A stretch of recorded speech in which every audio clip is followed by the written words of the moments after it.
Hey, brothers and sisters. So God gave me this vision, daydream, whatever it was. I was wide awake. I was praying, and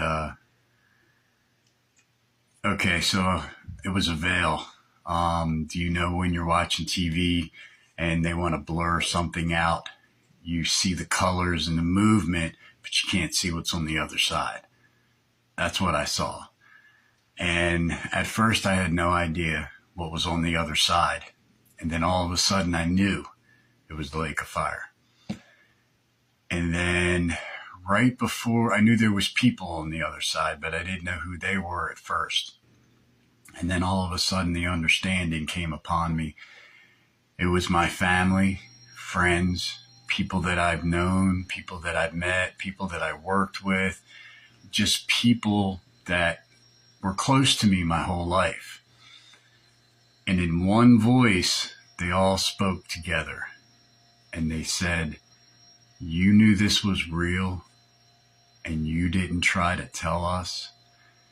You said you loved us, and you didn't try to convince us."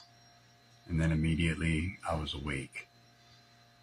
I cried for like 2 weeks. Like every time I thought about it, I just would start crying. So right after that, the Lord led me to 1 Corinthians 3, where Paul is talking about him and Apollo, how one plants the seed and the other one waters the seed. Only God can make that seed grow. It's not our job to save someone, but it is our job to plant seeds, to give them the gospel, to preach the gospel. It is our job to water seeds, to show them the love of Jesus, show them what it's about, love on them. Only God can save them. So don't feel like you need to save somebody. You can't do that. Only God can. The Holy Spirit will touch their heart.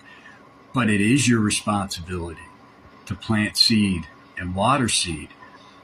Shortly after that, like the next day, he sent a book across my path. It was about intercessory prayer. That's also part of this. It's our job to plant seed, to water seed, and to stand in the gap. If you love someone and you're not praying that they get saved, do you really love them? Because this isn't a joke. Plant seed, water seed, stand in the gap for them, pray for them every day, cry out to God. The more you love them, the more you should be praying for them. I've repented of this because I wasn't praying for anybody. I wasn't planting seeds and watering seeds. That's done now. I pray every night. I go down the list for my entire family. And from this point forward, if I meet somebody, I'm going to make sure that I preach the gospel and I show them the love of Jesus, and I add them to my prayers. This is what we need to be doing. This is what we're called to do. Brothers and sisters, take it seriously.